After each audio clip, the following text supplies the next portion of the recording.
Here we go. Here we go. What up, y'all? What up, Ebony?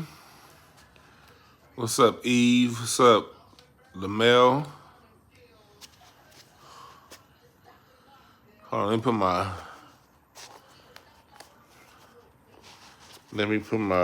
I forgot to put my damn microphone in my hand. Hold on, let me put my microphone in.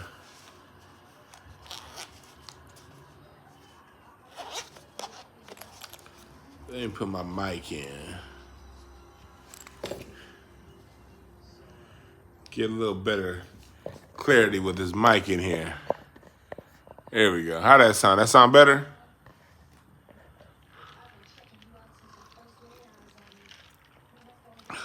That sound better? Here we go. Here we go. What's up, Bruce? What's up, everybody? Cool. We here. We're going to be talking about people we need to leave behind and things we need to leave behind in 2023. And get ready for tomorrow. Tomorrow morning. Sometime tomorrow. Sometime tomorrow. I'm going to do a reading show. We're going to do a reading for next year on what to look out for in 2024. Y'all ready for that? Y'all ready to read what we need in 2024?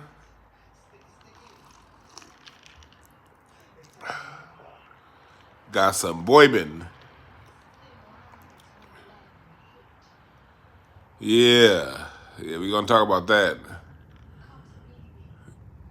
But today, we're going to talk about people and things we need to leave in 2024. First off, we need to leave. Can we start off by leaving gangsters that talk to white boys about 90s and 2000s gangster activities? Can we stop that? Can we stop that, please? I mean, from Whack 100 to, what's the other boy name? Boosie, to all these niggas. I've said this before. I had to goddamn go all through the 90s being terrorized by these niggas.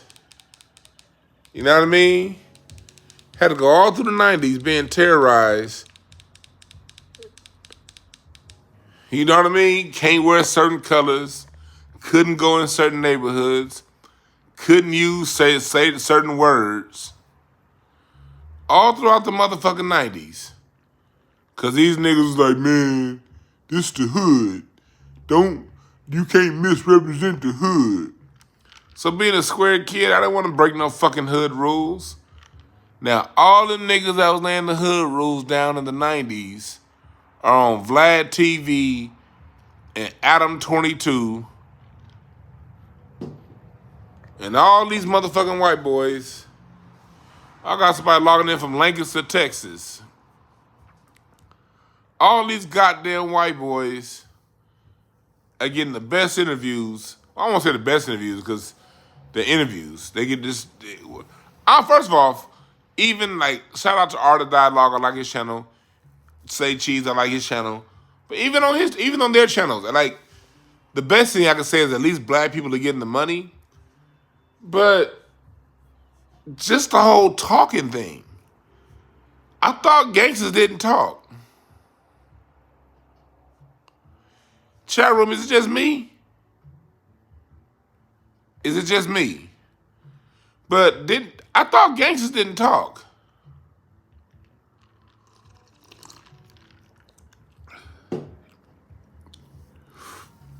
When did gangsters start talking?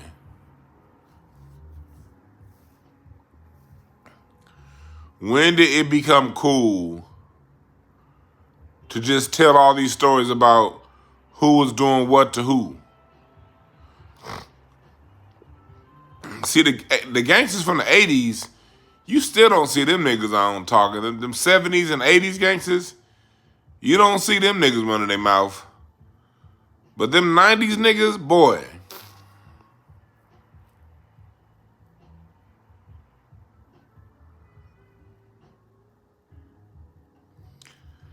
Like,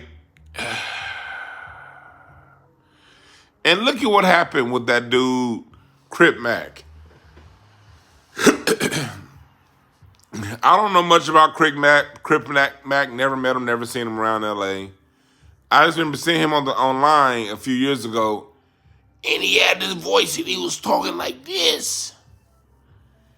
And I saw him, and I never really watched a full one of his interviews. I would just see Crip Mac's highlights. And even though he had that thug outer shell, he reminded me of a lot of the kids that I work with. You know what I mean? To where they had to develop that thug persona because of deep life trauma and pain, you know? I didn't see the tough display Crip Mac put on. I saw the innocent child within that young man that was sent in that direction. And he thought he had a friend in Adam 22. What up, Anye Malik? Hey, y'all follow Anye's YouTube channel. That's my nigga right there. You see Anye Malik right here in the chat? I better get at least 40 or 50 of you motherfuckers to subscribe to this channel today. And that goes for you niggas who gonna be watching later on too. That ain't just for the people who live. Subscribe to my man Anye's channel right there. That's a dope motherfucker. But Crip Mac looked like one of them kids I used to work with, you know? Probably was in special education growing up. Wasn't educated right, wasn't raised right.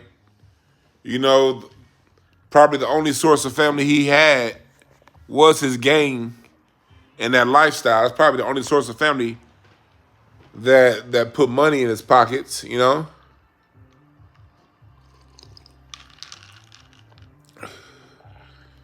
And what happened? That motherfucker got put in jail. And then I saw some interviews a couple weeks ago where they were calling Adam 22 out because Adam 22 didn't go to Crip Mac's court hearing. And Adam 22 was saying he didn't go because he had to work. That Crip Mac dude did all that gangster talk on Adam 22's channel. Made that man all that money. And that white boy couldn't even go to his court arraignment.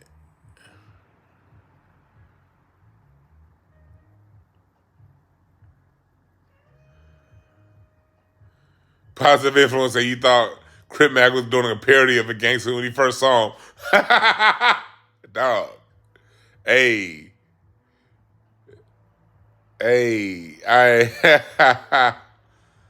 But you see, he was on all that talking. He got out of jail. And then when he needed the white boy to come down and speak up for him, the white boy said, I gotta work.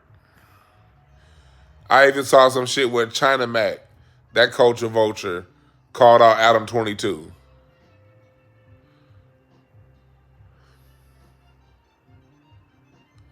See, all that gangster on the internet. And now that young man locked up for Christmas and New Year's, and the white boy didn't even help him. For the most part, I can't feel too sorry for him because I don't really like, niggas that do shit for white folks and go play gangster for them. And that's a sideshow. So we need to get rid of the internet gangster that likes to run to Vlad TV, Adam 22, and all these white boys to tell hood stories. What's up, Dre? What's up, Lamel? Marcus? Appreciate y'all. Yeah, hit the like button and share.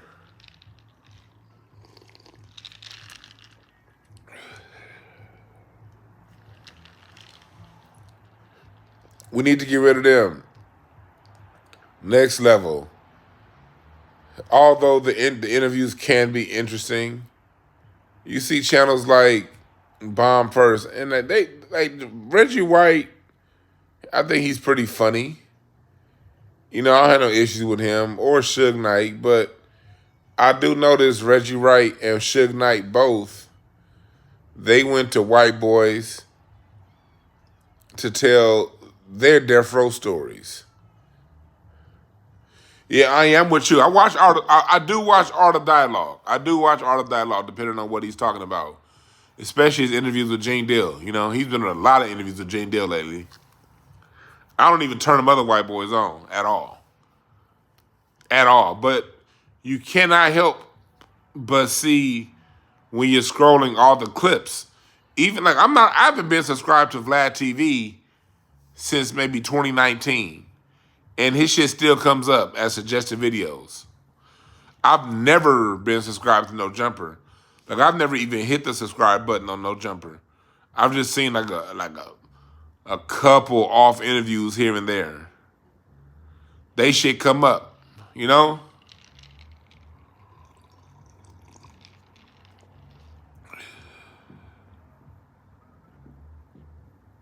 He said she doing, yeah. Yeah. But like Reggie White got a white boy that he talking to, telling all those 90s death row stories. Suge Knight got a white boy that he telling all those 90s death row stories to. Yeah, I'm with you, Willie Beeman. Yeah, that's when I unsubscribed from Vlad when he disrespected Farrakhan. I had stopped watching Vlad before that, before he disrespected Farrakhan, because it's like, yeah, I've had enough. But I still was subscribed. But when he disrespected Farrakhan and the whole shit with Lord Jamar and all that stuff, because the Lord Jamar interviews will basically be the only things I still watched on Vlad. But yeah, I unsubscribed after the whole Farrakhan situation. Like, yeah. I understand. Not that I follow Farrakhan like that. I don't, I'm not no goddamn Nation of Islam Muslim. I ain't no Muslim at all. Shit, I just give me a pork chop sandwich, goddamn it. And some bacon. I'll never be no fucking Muslim. But I do respect Farrakhan, and I do respect the fact that white society tends to use Farrakhan as a proxy for all of us niggas.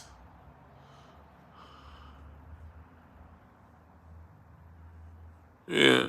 Funny how, yeah. Gene Deal be like, well, did you say that about Diddy? But Diddy, what he did with Cassie, Diddy had Cassie and Diddy put Cassie on the airplane. And I told Diddy, if you put her on that airplane, I'ma beat your ass, Diddy. It took me a long time to start listening to Gene Deal, because this way his cadence was pissing me off. That nigga sounded like he was lying. No, because what Puffy don't understand is Puffy used to get his mail from my mother. And my mother used to feed Puffy when he was a kid. And that's why I was Puffy's security guard. Like, I let her come to NYC in the mail. Shit. Hit up some promoters and have them put together some money and bring me on out there. I'll be in New York. Yeah. But, man, this is my song of 2023 right here. Ants to you, guys to who? I love this shit right here, boy. And then, yeah, Keef D, thank God he in jail. I don't even like seeing black people go to jail. But Keef D he was doing too much.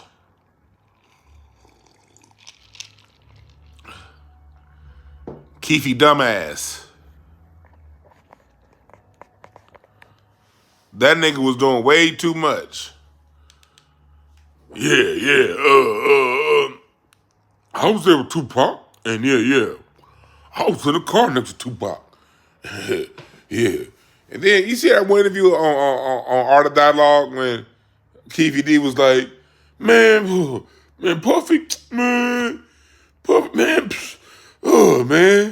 Puffy, man, my life got ruined because of Puffy.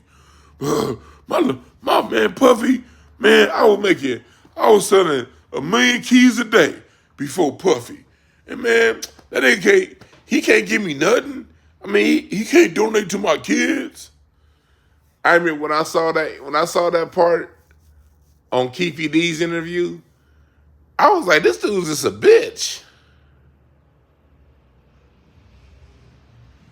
Like, man, Puffy, I had money before Puffy. Like, nigga, are you really sitting in front of the Art of the Dialogue crying like a bitch? Puffy need to give me something, man. Puffy need to give me something, man. That ain't right, man. Puffy ruined my whole life, man.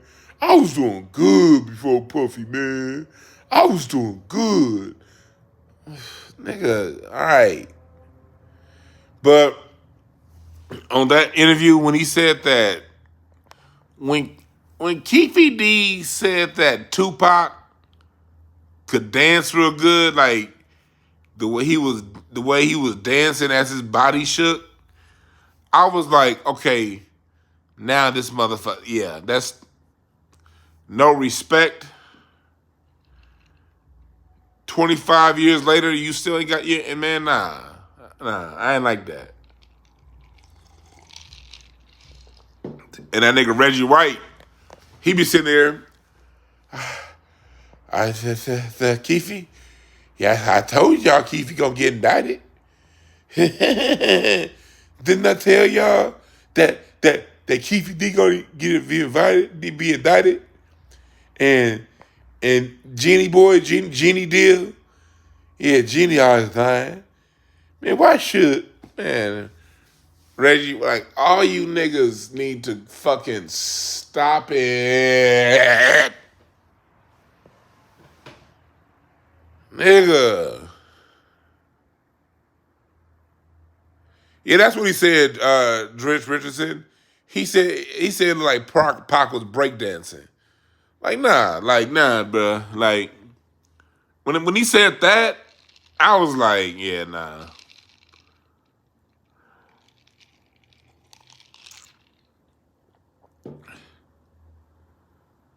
This nigga Woody Beam said Reggie Wright's shirts is always wrinkled. Reggie Wright be having me laughing sometime though, cause he be talking shit. Reggie Wright be sitting back like, yeah, and you, yeah, Puffy, I told you. What about that tape I saw? You know what I'm talking about. Say something else. And that nigga, Reggie Wright, when he get to being sarcastic and throwing out them threats, yeah, that nigga might be a crooked cop. Yeah, he might be the one that set Tupac up. But then them shits be funny than a motherfucker. Some Nia D, Mike Check Mag. Yeah. And so,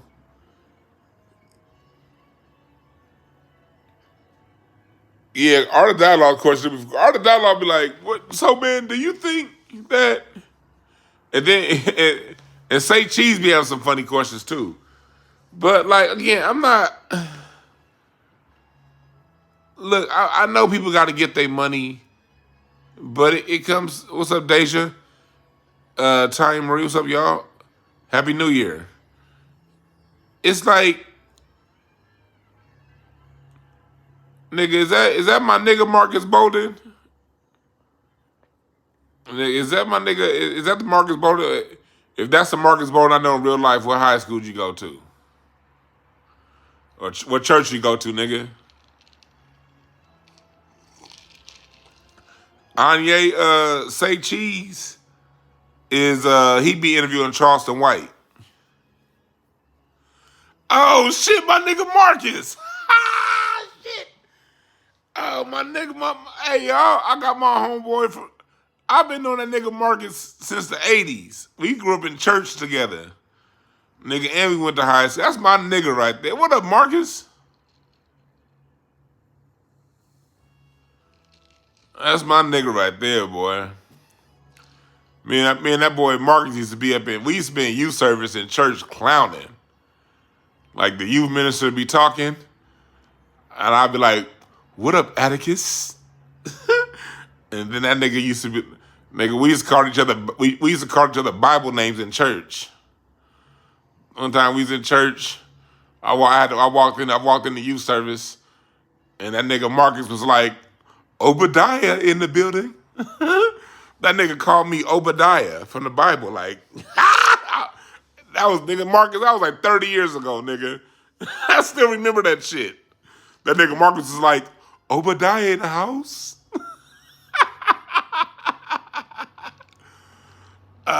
Shit.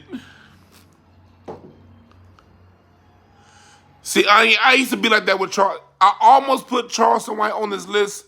I almost put him on there. But Charleston White is a funny train wreck to watch happen. Charleston White is a very entertaining train wreck. So I didn't put him on here. Shit.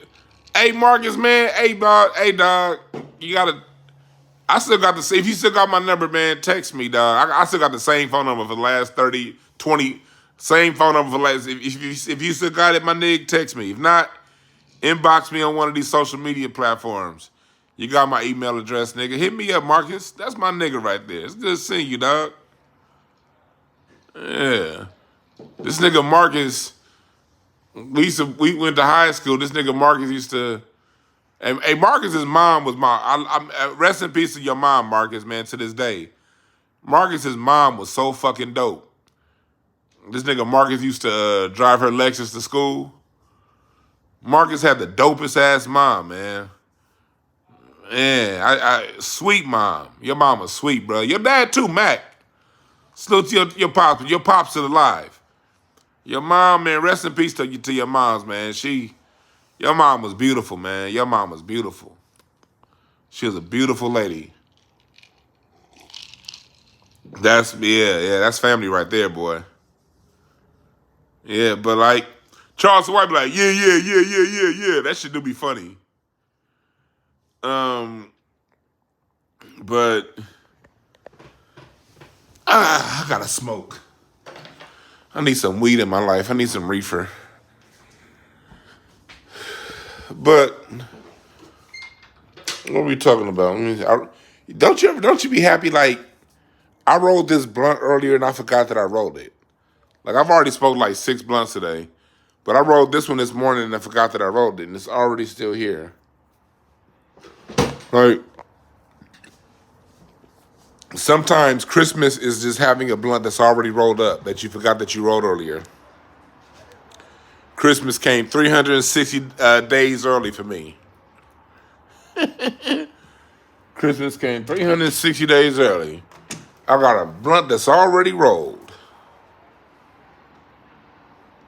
Oh yeah, Vlad be sounding like this. Like, Vlad be like, I have a question. Why is it that in the black neighborhood, they tend to not get along too much in the black neighborhood, I tend to do well with black people, but for some reason, black people don't tend to get along too well. And yeah.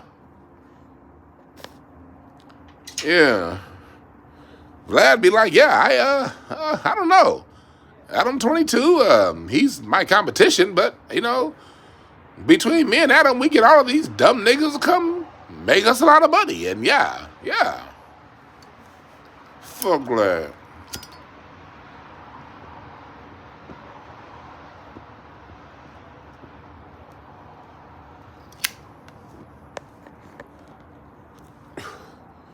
Vlad got me blocked he got me blocked on Twitter.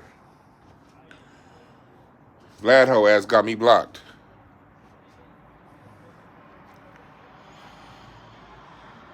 Yeah, man. But we need to lead that. Like you guys, and not like collect calls with Suge Knight. It's interesting, you know what I mean.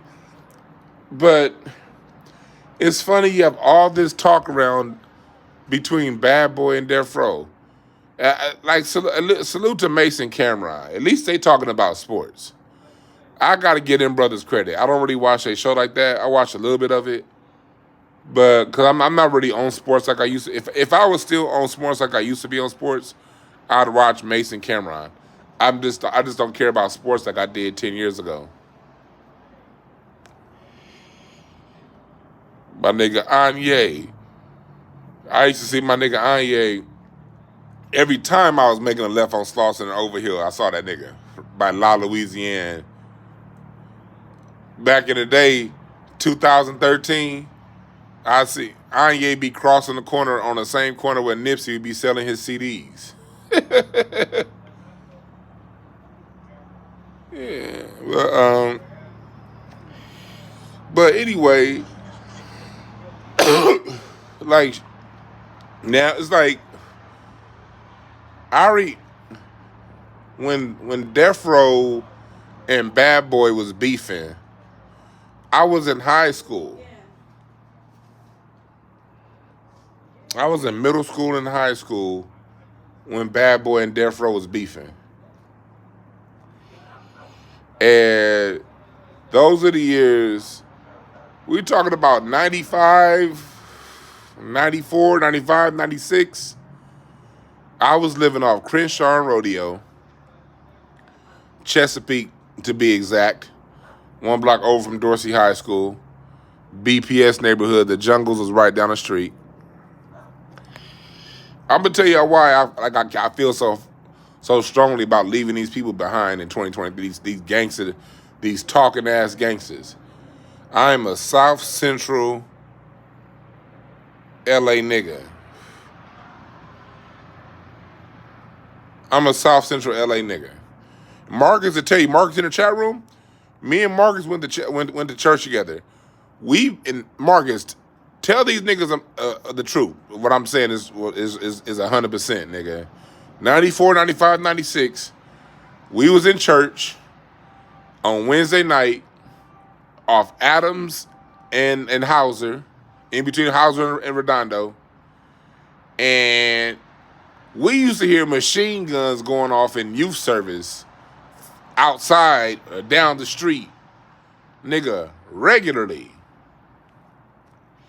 Our youth minister used to like, our Wednesday night Bible studies when me and Marcus voted in the chat room, when we was kids, like, we wouldn't even talk about the Bible in youth service sometimes. We would literally have breakdowns on which neighborhoods you can and couldn't go in. Our youth ministers used to bring gangster niggas to the church and be like, oh yeah, this is what's going on in that neighborhood. Like, basically giving us the skinny of the report on what's going on 43rd and Crenshaw. Don't stay away from that area for right now because the 30s and the 60s is going at it, or the 40s and the 60s is going at it. Stay away. When me and Marcus was kids, yeah, we was in Gear Hood. I've been on about 30 minutes, I'm tired. But me and Marcus was in Gear's Hood, where Gear Gang was, Smiley Drive. And that was on the black side, and the Mexican gang was MS-13. So our church was in the Mexican, is in MS-13's neighborhood on the Mexican side, and on the black side it was Gear, Crips. We used to literally be in church having to get taught about what not to wear, what not to say. This was when me and Marcus was like 13 and 14 years old. Our Wednesday night Bible study would be, and I'm not talking about a one-off. I'm talking about a few times, like every few months, we'd have services to where we just had to talk about what was going on the streets so we could be safe.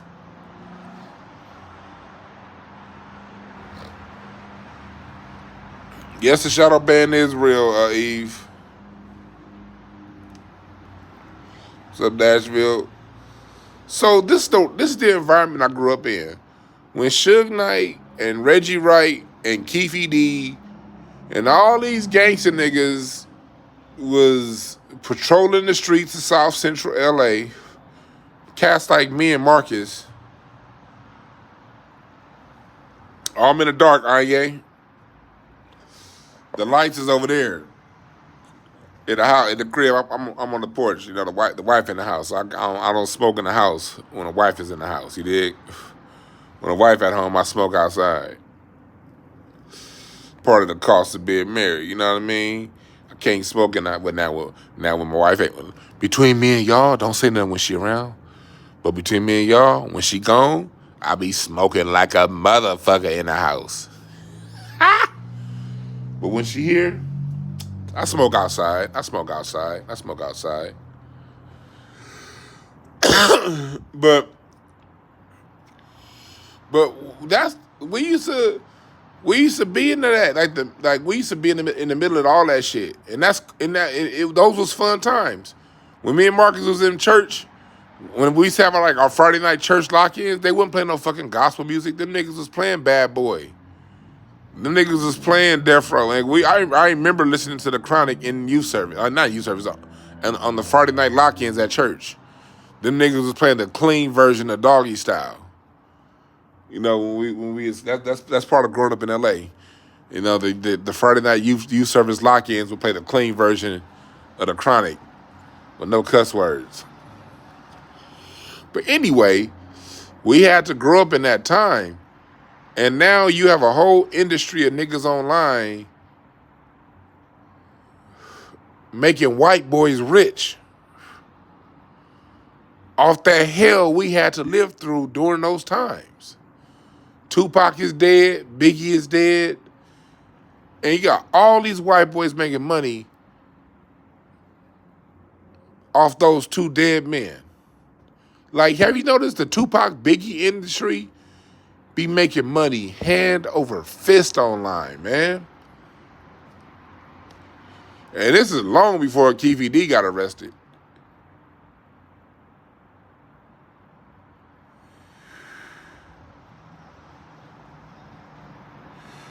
Yeah, K-Tone Busta Rhymes should be in the thumbnail. My bad. I only had enough space for so many. So leave them niggas behind. Leave these gangster talking niggas behind. We need to leave behind niggas like Billy Porter. Billy Porter said that the actor strike, and he divorced his little white boyfriend, and he's complaining about not having enough money. But when he was making his little movies and shit, appreciate the super chat. Salute. You got motherfuckers like Billy Porter, who every time he on TV, he's talking about black and gay.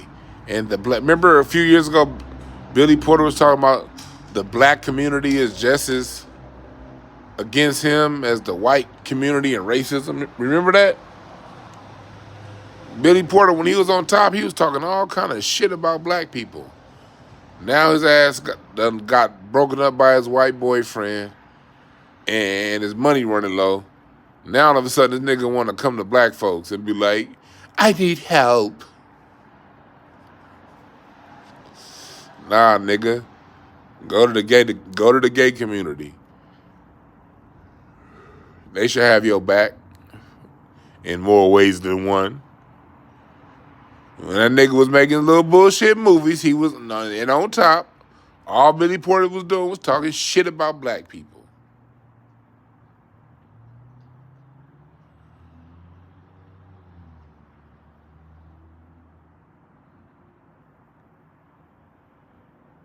Yeah, he was on The View talking like a fucking idiot.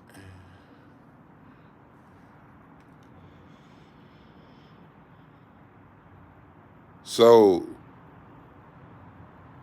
leave niggas like that behind. Cause I get tired of that shit. When you get these Hollywood niggas, when their careers going good, oh, the black community is so mean to me. Marcus, tell these niggas how the black community get down. Everybody get it. We used to be in church clowning. Nigga, don't come to church musty.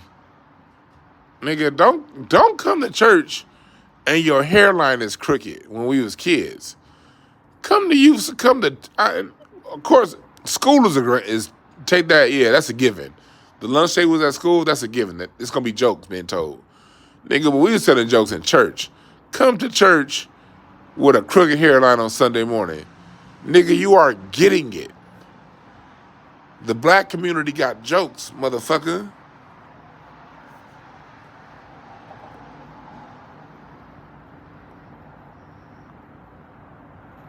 You getting cooked. Don't come to church when we had our Magic Mountain trips or whatever. Don't come in no fucking Asics or no regular ass generic tennis shoes. Like, what are those things you got on your feet? You come to church, nigga, and your feet ain't right, especially if we have one like youth service like outings to the bowling alley or to Magic Mountain or some shit. Nigga, you come to church and your fit ain't right, nigga, you gonna wish you sinned the rest of your life. We as black folks, we talk shit.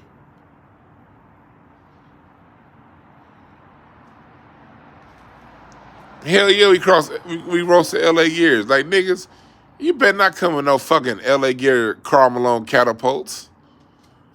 Nigga, we used to clown niggas in them Karl Malone catapults. Like, the fuck you doing? I remember I had a pair of catapults one time. And they got the clowning me. That's why my jokes got so goddamn sharp. Them catapults was good for like 6 months. Like when they first came out, it was okay to have some Karl Malone catapults. Like maybe the first 2 months they came out. Nigga, but niggas turned on them catapults real fast. You better not come to church with no fucking LA Gears, nigga. Fuck out of here. And British Knights were cool, but you couldn't wear British Knights in LA. Nigga, didn't do that. Blood killers? Hell nah. I remember my mom got me a pair of British Knights when they first dropped, like in like 88, 89. And that's because I was like 7 or 8 years. I was like in elementary school.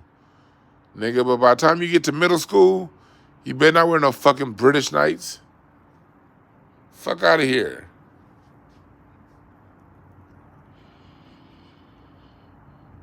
Wear some fucking British Knights if you want to, nigga. Niggas is getting pop, pop, pop, pop, pop. Pop, pop, pop, pop, pop.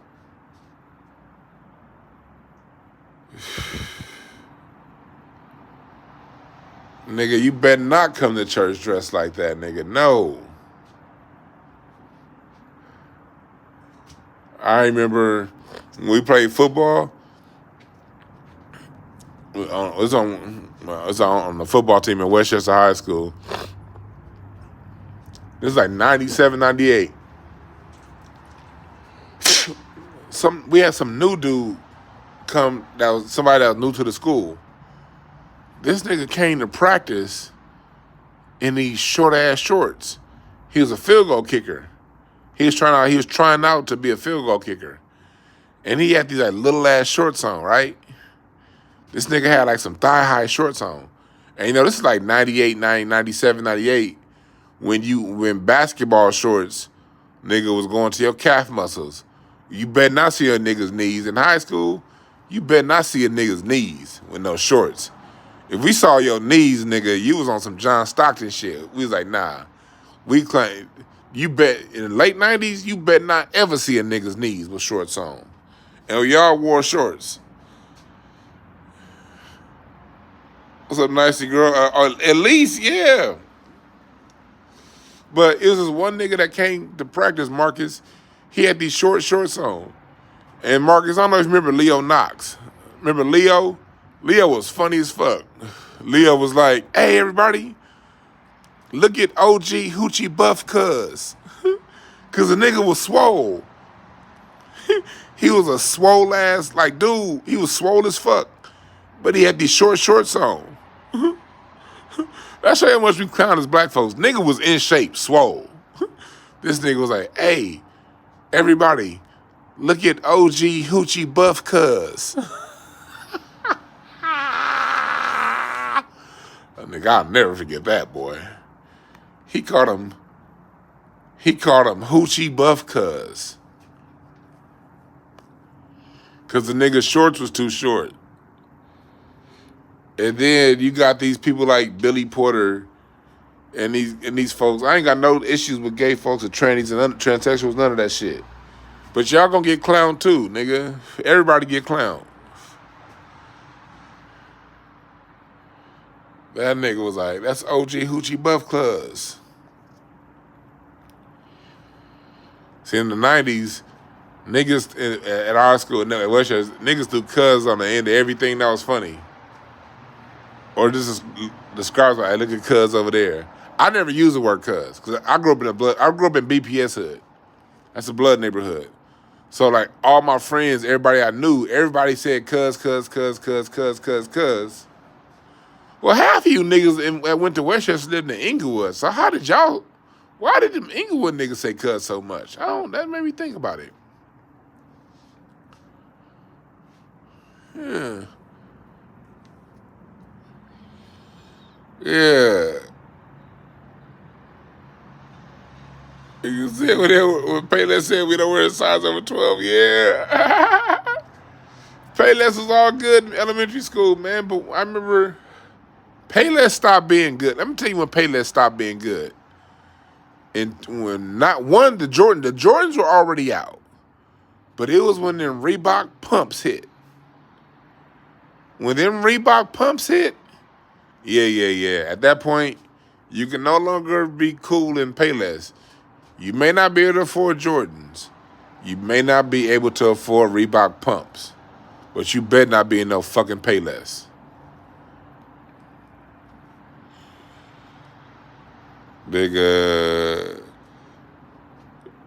But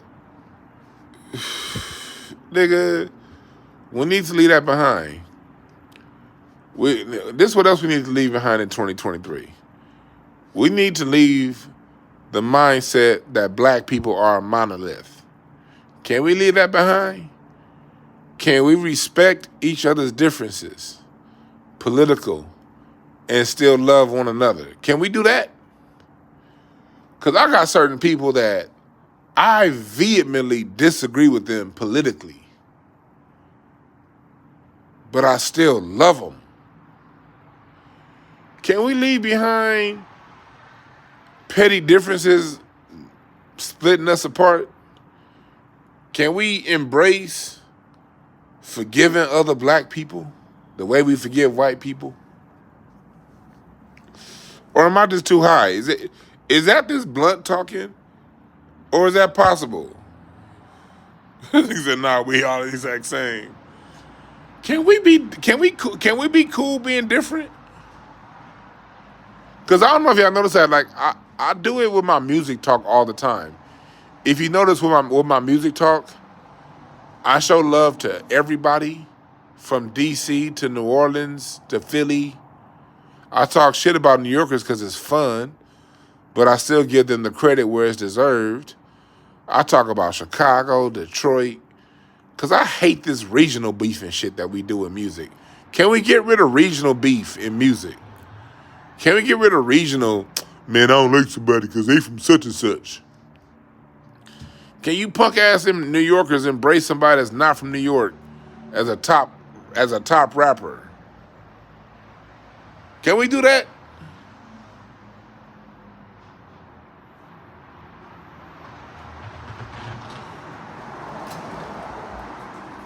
Can we do that? Can we just like be like, okay, yeah, that nigga think different about this particular issue, but that's still my brother. That also means separating yourself from some niggas, because we all ain't gonna get along. I guarantee you, I ain't gonna get along with most niggas. I'm a headstrong ass nigga.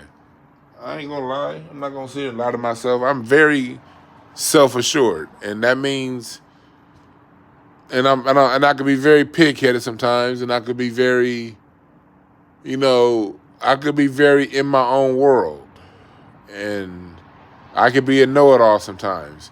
So I understand that's gonna rub some people the wrong way, and there's other people that I don't like being around. I don't like being around people who ain't got no confidence in themselves. Like people who just sulk and be like, "Hey man," if you ain't got like that much confidence in yourself, I probably won't want to be around you. If you always sad, I ain't gonna want to be around you. We gotta understand if you're the kind of person that you take the negative slant on every goddamn thing, I'm not gonna want to be around you. Like, it's cool though. I think that people need to be cool with like, okay, yeah, I can fuck with these people, but I can't fuck with them people. Just because I can't be around you, and just because I can't really fuck with you like that, it don't mean I ain't got love for you. I still can respect you and got love for you, but I know clearly I cannot fuck with you.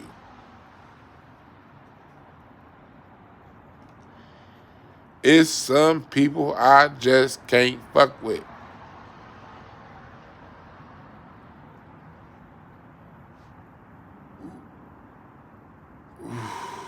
I just can't. I can't fuck with niggas that need my approval. And when people that come around like, we must agree on this, or I gotta agree to disagree, or they try to come to some agreement. No, I don't have to agree with you, nigga. No, and stop looking for me to agree with you. We gotta get to the point, we gotta leave behind, nigga. No, sometimes, look, I think this, and you think that. Fine. It's an opinion. It's like assholes. We all got one. I got my shit. You got your shit. Can we get to the point to where you niggas, especially on Facebook and Instagram, especially you niggas that be commenting, especially niggas that be commenting on my Instagram page, like, bruh, I don't have to agree with you. I'm not going to agree with you. And just because I don't agree with you don't mean I'm right or you're wrong. You just say, I don't fucking agree with you. Niggas be weirdos.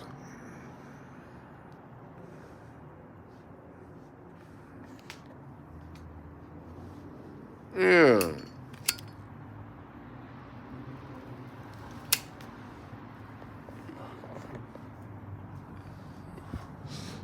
I love these billionaire papers. They burn slow than a motherfucker.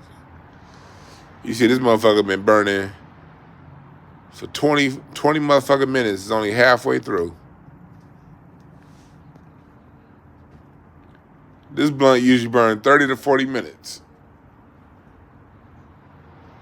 Whew, shit. It's I hate when people use IG like Twitter.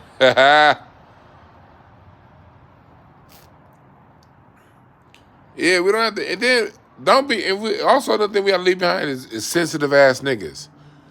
There was some nigga on my Facebook today. He said something stupid about boxing, so I said something stupid in return. I don't know. I guess I'm an old school nigga. Like, I come from the days I could talk a little bit of shit to you, and you just talk a little bit of shit back, and we laugh at it. That's where I come from. Like, that nigga's stupid. That's where I come from. Days where I can call you a fucking idiot, and you can call me a fucking idiot, and then we crack. Then I say something funnier, and then we go back and forth. But we could be cool after that. That's where I come from.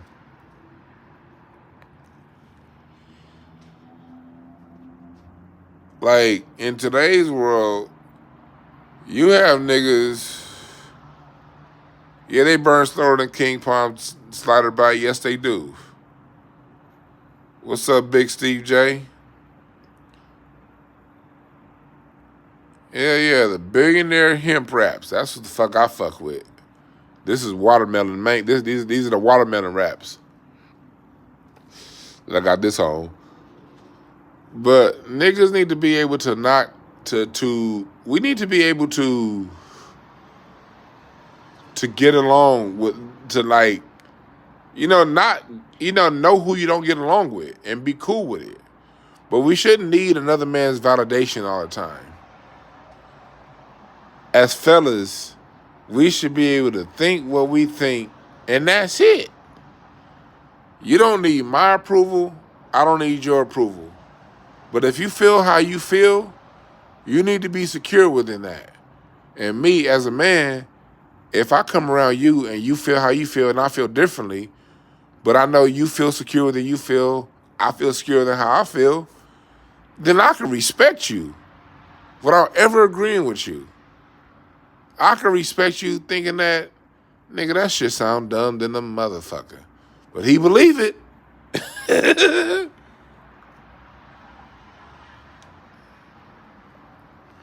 That nigga Drewski said pro wings.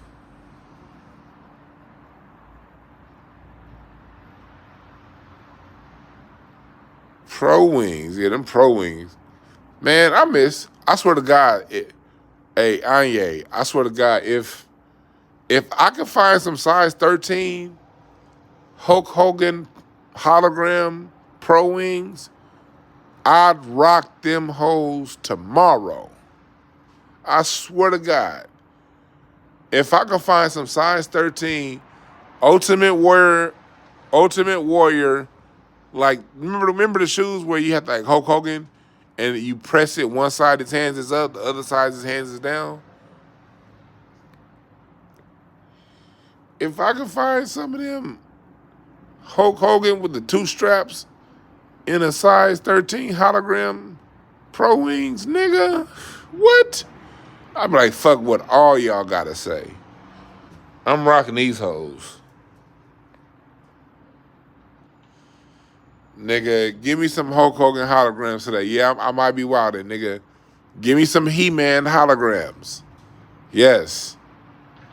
Nigga, give me some Lottos with the patches. I'd probably rock them hoes right now. I'll rock some white Lottos. Yeah, nigga, give me a purple patch. Nigga, give me a red patch. And nigga, change my patches with my fit. Y'all remember the Lottos back in the day?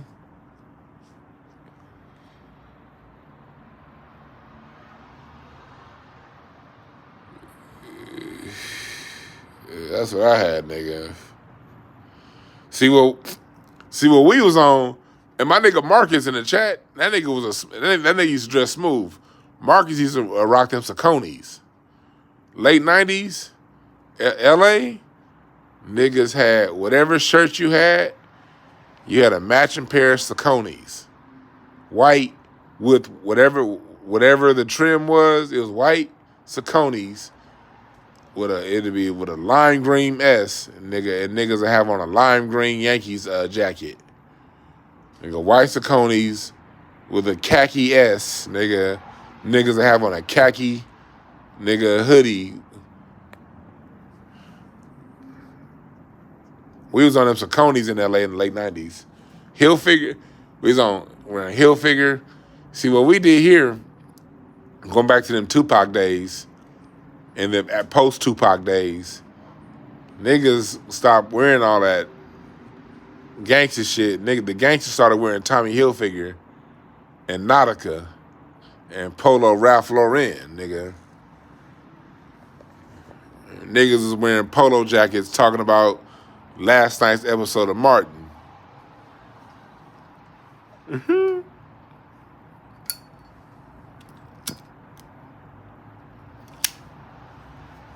You had the South Pole jackets. And for a time, like I said, them lime green Yankee jackets. LA niggas was wearing like the lime green.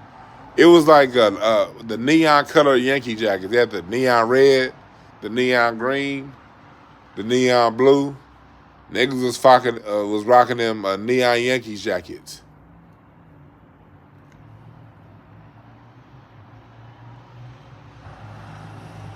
Hell yeah, Martin and Will was fresh in the 90s.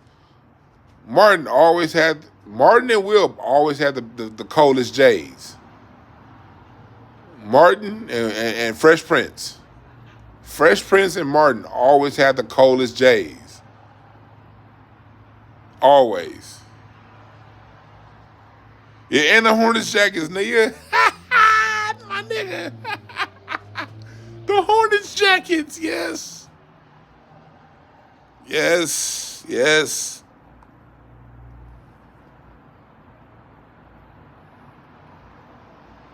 Yep, yep. We need to leave behind Will and Jada. And I've been trying to rock with Will this whole time, and I'm still rocking with Will. And it's funny, too, because, like, Will Smith has been around my whole life. But I guess I'm not really, I don't know. I don't have the gene that makes me become a fan of anyone really like that. The only people I can say I've ever been a fan of was Magic Johnson, Shaquille O'Neal, and Kobe Bryant. I was a fan of them motherfuckers for a while, my younger years. But outside of that, I can say I was a fan of Martin. Martin Lawrence? Yeah. I will say I was a fan of Martin Lawrence. Yeah. Martin Lawrence, Eddie Griffin. I would say I was fans of them. I was a big fan of Janet Jackson and Toni Braxton, because them two black women just in the 90s, man. When I was a kid, Janet Jackson and Toni Braxton was the two black women that I thought was just the coldest, finest black women to walk the planet in 93, 94. I thought Toni Braxton and Janet Jackson, those was the coldest black women alive to me at that when I was young. Coldest women alive. I can't say black women. I never really pay attention to non-black women. So why am I even saying black women? I've never even really considered non-black women. But Toni Braxton and Janet Jackson were the two coldest women on earth to me in the mid 90s.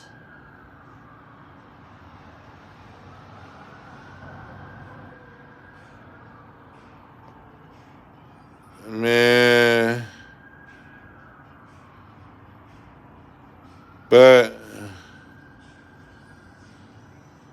he's answering the question who not to let go. But sit this blunt down, get back to drinking, and then I'm gonna roll another blunt and talk to you niggas for a while. Oh shit, we got Roy Ayers is on.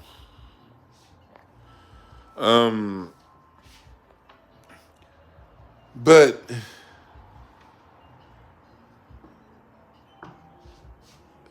back to what we was saying, like things we need to leave behind. Will and Jada, like I understand Will and Jada, y'all playing y'all relationship cards. Y'all trying to use y'all relationship to make bread. I get it. But when Will came back out, after what Jada did this year, and then Will came back around and said, oh, she's my best friend. That made me be like, you know what? This circus is too much. This circus is way too much. Maybe I need to just tap out of this one.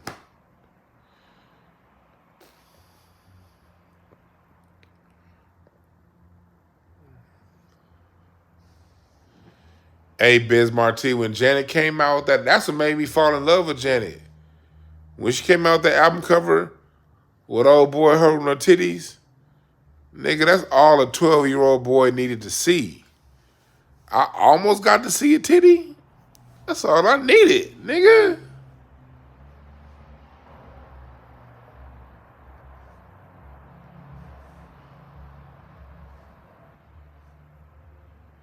That's all I needed. Man, to see Janet Jackson with an almost nipple out, nigga, what? Fuck out of here. I was horny than a motherfucker looking at that. I remember walking in the warehouse. Well, The Warehouse Music had just burned down because of the riots. I used to go to the Warehouse Music on La Brea and Rodeo, but in '92 when the riots hit, the riots that burned it down. And I remember when that shit burned down.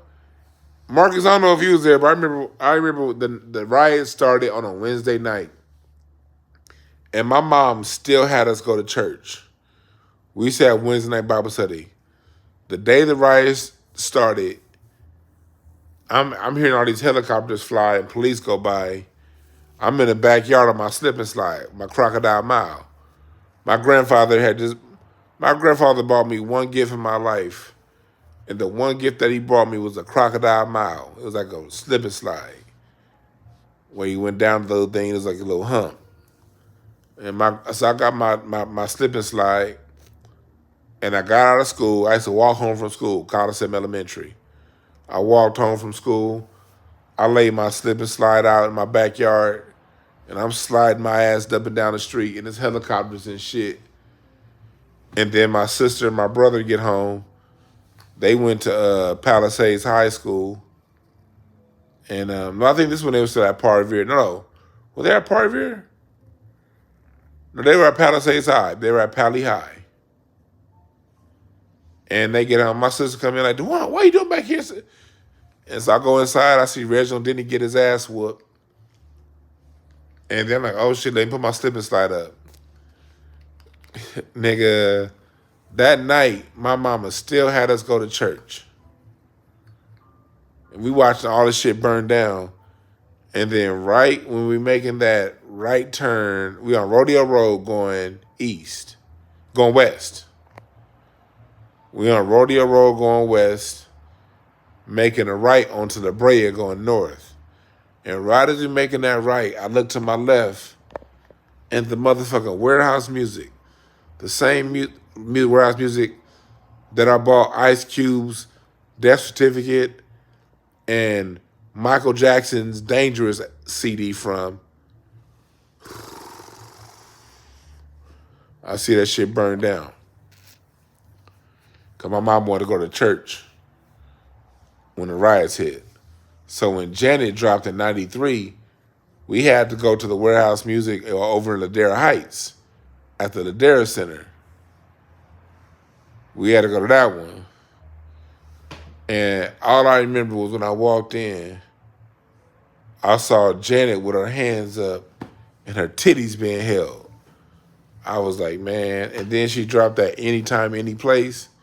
That's all a 12-year-old nigga me. I'm a 12-year-old straight black boy. Nigga, that's all I needed.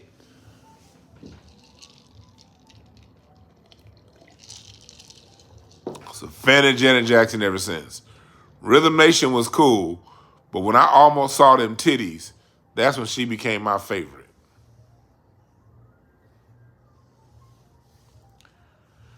Nia said, watching Martin back in the day, did you ever think you would kick it with Pam and Gina? Hell no, I didn't think that. No. I've always been a major fan of Tashina and her work. You know what I mean? Because I pay, like, y'all know me, I don't just watch TV. I pay attention to what role you're playing and how you playing that role. Like in certain people, that's my song right here by Oscar Peterson. I love this song, Wave. But like in certain actresses like Felicia Rashad, Debbie Allen, Loretta Devine, Tashina Arnold, when you see them, they're gonna show us as black people in the highest regard. There ain't gonna be no bullshit. So I've always respected her like that. And Tisha, nigga, my favorite movie as a kid was House Party. Come on now. So when I met Tisha, that shit was dope as fuck. And then like now doing shows with Tashina, that shit's like, I don't take that shit for granted, nigga. Anytime Tashina says she want to do some shit with me, nigga, I already am a professional and I do shit to the highest level anyway. But if Tashina's gonna be involved in something, man, y'all don't understand the level of respect I bring to that. I make sure every T is dot I is dotted and T is crossed. I'm never gonna come to that woman with no bullshit.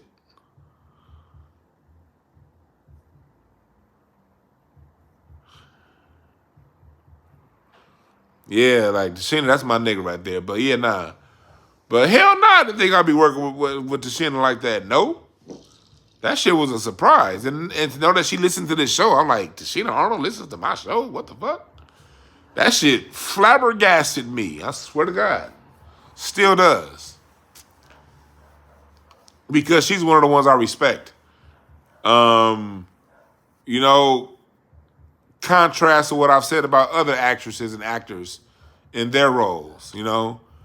People like Denzel, you know when you see them on camera, it's gonna be a level of dignity that you can respect.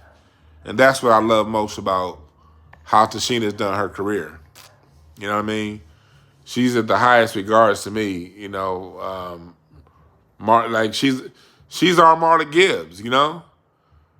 Tashina Arnold is our Marla Gibbs. We gotta look at it that way. Because Marla Gibbs had what? I'm drawing a blank. Jeffersons, and then 227. You know, she's our Marla Gibbs. Tashina, from Survivor's Remorse to Martin to The Neighborhood. Everybody Hates Chris. She's our Marla Gibbs. You know, we must respect her that way. You know? So, but on Maya Campbell, I had an interaction with Maya Campbell, Bismarck T, and it was a few.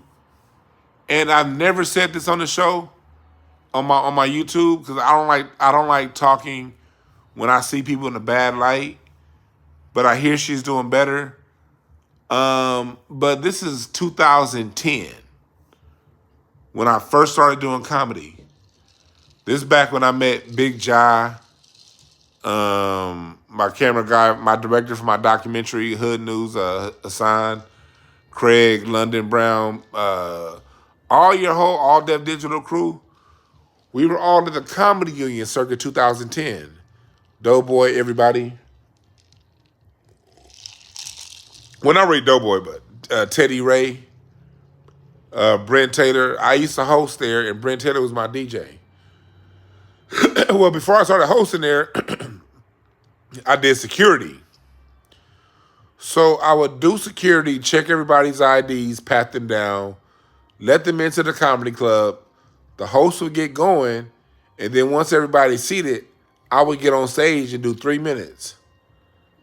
I used to do security at a comedy club for 3 minutes of stage time. And this is when I was 30. Anye, yep. So if you want people that say they want to do comedy, are you willing to invest that? Are you willing to invest being security for a couple dollars and 3 minutes of stage time? If you ain't willing to do that, don't say you want to fucking do comedy. You're insulting real comedians. So I would do security, pat niggas down. And Marcus used to come to my shows back there. Marcus, I didn't forget. You came to my comedy shows when I first started. Within a few months of me starting comedy, my nigga Marcus Bolden was right there. I don't forget anybody who was there the first years in comedy. I don't forget nobody. And I also you remember all you niggas that would be like, yeah, I'm gonna come to the show, but never show up. I remember you niggas too. But going back to Maya Campbell, I'm out front doing security, and Maya Campbell walks up, looking bad. Like, she was wet. Like, this one, like, her mother had passed away, I heard. And she was, like, bipolar. Her medicine wasn't kicking in. And she was looking, like, bad. And she was asking me for $20. I was like, this is Maya Campbell asking me for $20 while I'm in a security uniform. Mind you, when I was doing this, I still had a day job. This is when I was working with children in South Central LA. The job that ultimately led to me coming this close to a nervous breakdown. I'm working South Central LA. My territory is from downtown to Compton. From Inglewood to East LA. That's my territory. And so I have 15 clients a week. 3 clients a day. My first kid I'm seeing in Watts. His mama is just out of jail, so I'm kind of reuniting them. Father's nowhere around. My second client's in the Imperial Courts Projects. Mom's on Section 8, don't pay no fucking attention to him. So he kicks it with the local gang members because that's the only place he gets love. My third client is on 83rd Normandy. God put it, super genius kids. God put it in special ed because it was more convenient for the moms and the school system. That's my day job. So I'm dealing with this shit on the day job, 8 hours a day. Get off work, go play basketball, get to the comedy club by 9 o'clock to do security. Tell jokes. Next day, do the same thing. And I'm already dealing with, so I said, this is the reason why I brought that up. I was working mental health. So being a mental health worker, I'm able to see, I'm more tuned in to people when they off and what it is, because I'm around it all day. And when I saw Maya Campbell, it was like she was glassy-eyed and she just wasn't there. And what made it worse, I'm not gonna mention any names because they didn't break any laws. If they did some grimy shit, hell yeah, I would say something. I don't believe in protecting dirtbags. But it was a few comics that came out and was like really trying to get at Maya Campbell, even though we all knew she was like slurred. And niggas was like, I'll give you some change if you won't wham boonty bam. And I'm like, to her credit, she didn't do it. To her credit, I didn't see her do nothing. But I did see some of these slimy ass comic niggas try it. Like, I'll give you some money if you won't wham boonty bam. I'm like, nigga, really? You see this woman going through problems. Nigga, and you only saying that so you can say you got boonty bam by Maya Campbell. You're not going to tell the whole world that she was slurred. But like I said, to her credit, she didn't do nothing. She walked away.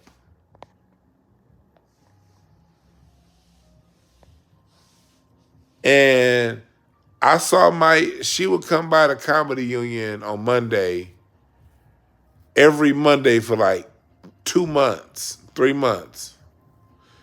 She'd be walking up and down Pico. Walking up and down Pico.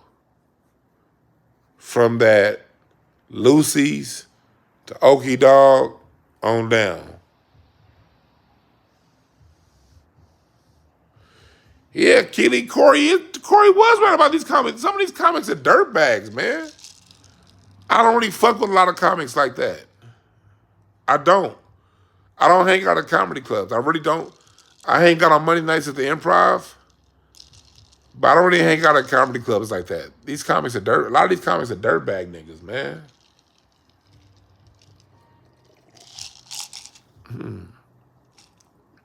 I lost respect for some of them dudes. Trying to get her to boonty bam knowing she slurred. Like, nah.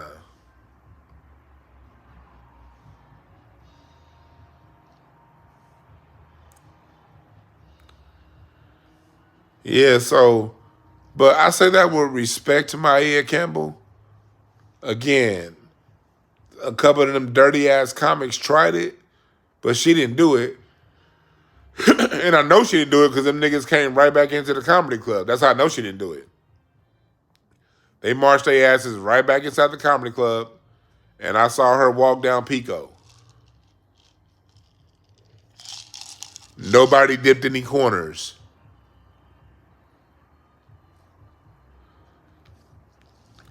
But back to what we need to leave behind in 2023. Can we leave Cardi B behind? You see, she's been unhinged a lot this year, from throwing a microphone to her little rants on off take because he don't want her no more, or take off, whichever the fuck one. Sorry to mix up the name, but I've never listened to Amigos. No disrespect, I just don't listen to, I don't know their names.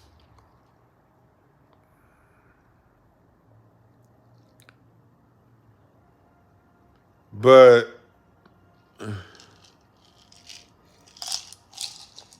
can we get rid of Cardi B?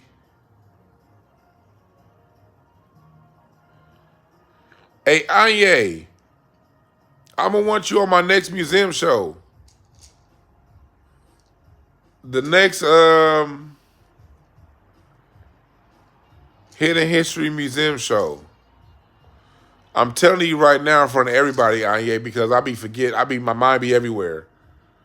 The next time you see me announce a Hidden History show and you ain't on it, hit me up and be like, bruh. But like, my goal is like, when the next Hidden History show, I'm gonna reach out to you. Worst case scenario, Anye, hit me up like in mid-January, all right? Hit me up like in mid-January to remind me. But I'm gonna want you on the next Hidden History comedy show. But leave Cardi B and Sexy Red behind. Oh my God.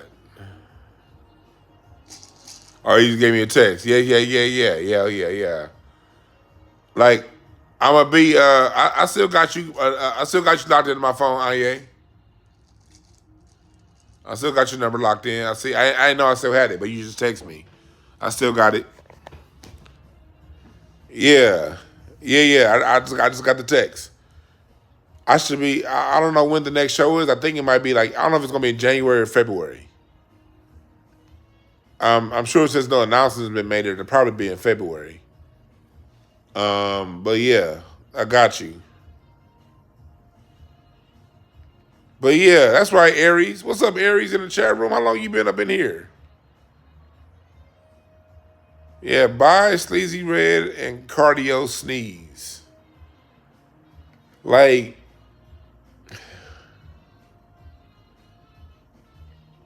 it's time for real music. It's time for real music, man. And this is a time we're going into the celebrity of substance. And tomorrow I'm going to do a reading show. We're going to talk about this.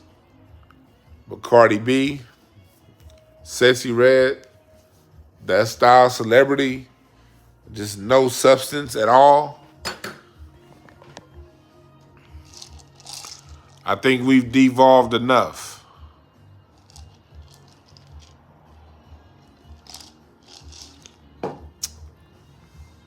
Yeah, we can leave Whack 100 behind. Tony Roberts is funny than a motherfucker. Tony Roberts probably been my favorite comedian. Him and Corey Holcomb since maybe since 2000. Tony Roberts since maybe like 2006. I used to see Tony Roberts at the Comedy Union before I started doing comedy. Ripping that motherfucker every week.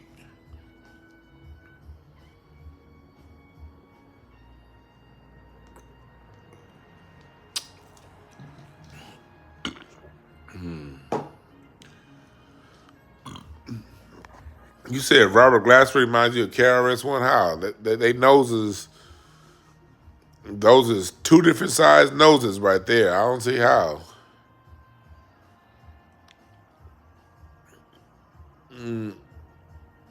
Oh yeah, Levi Spice out too. Who else am I missing? Leave abusive ass niggas like Puffy out of here. I hate agreeing with feminists. Because feminists are a bunch of dumbass brides. But I agree with them bras on goddamn Puffy. Leave that nigga in 2023.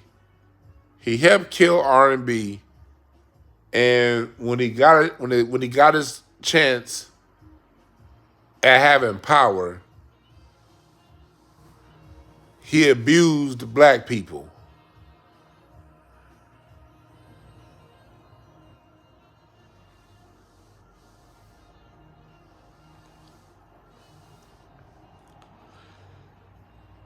And wasn't it last year on New Year's Eve when Dana White got caught slapping up his white gal?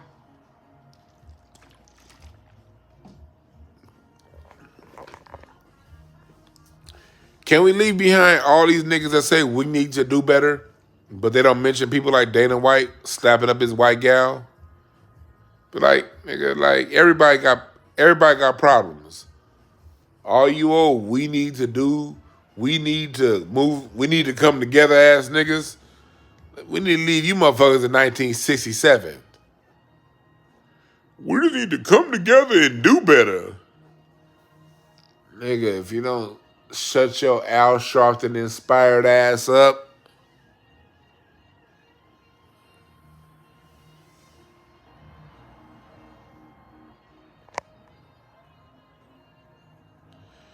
Hey, yeah, Bruce, the 2024 reading show is tomorrow, right here on this YouTube channel.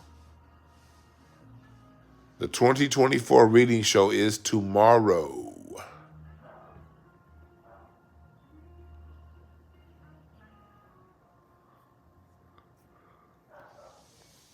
That's a good one, Biz Marti. Yeah, leave Malika Andrews. I don't watch ESPN no more, so I've never really watched Malika Andrews. But a lot of people I follow on social media do watch ESPN still. And so I've been hearing about Malika Andrews and seeing the clips y'all been putting up. And I see that, yes, she's a problem. You know, I saw that weak-ass response she did to Josh Giddey. I saw that on Kwame Brown's YouTube channel. Shout out to Kwame Brown. That nigga funny as fuck. Kwame Brown's YouTube channel, it started off funny as hell, then it died off for a little bit. But I go back and watch Kwame Brown like once a week. Especially with him going at Charleston White. That shit funny as fuck. That's been the back and forth. Charleston White, Kwame Brown.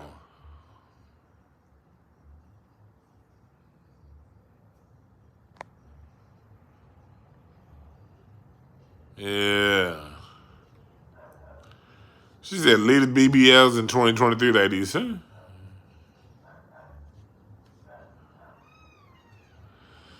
But y'all got to know, Disney-owned ESPN is always going to be like that.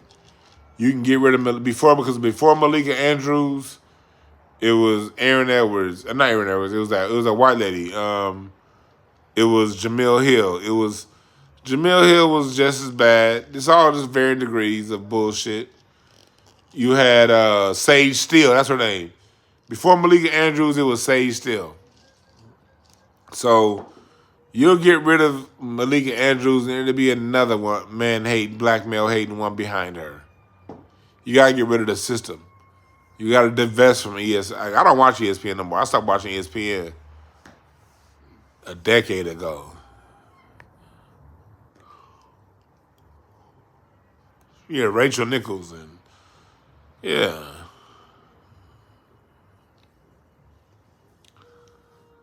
So that's what we need to leave behind 2023. Leave behind the mindset that we can't all think for ourselves.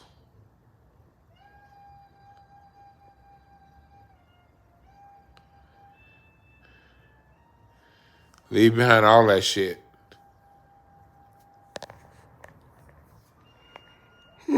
Shit. I'm about to get the fuck up out of here. We still doing the fundraising for the GoFundMe for the documentary. I'm gonna drop that whole the next one pretty soon.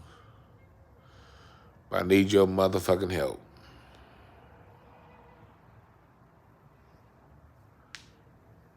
Yeah, leave behind the political party plantation. Black people, we don't gotta be a monolith vote for Democrat. The people who don't vote Democrat, black folks, don't mean that they're fucking crazy. All right.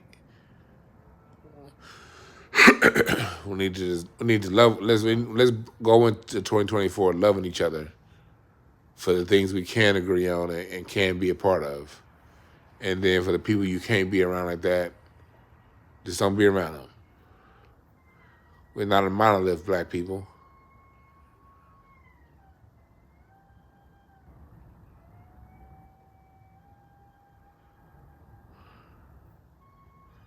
All right.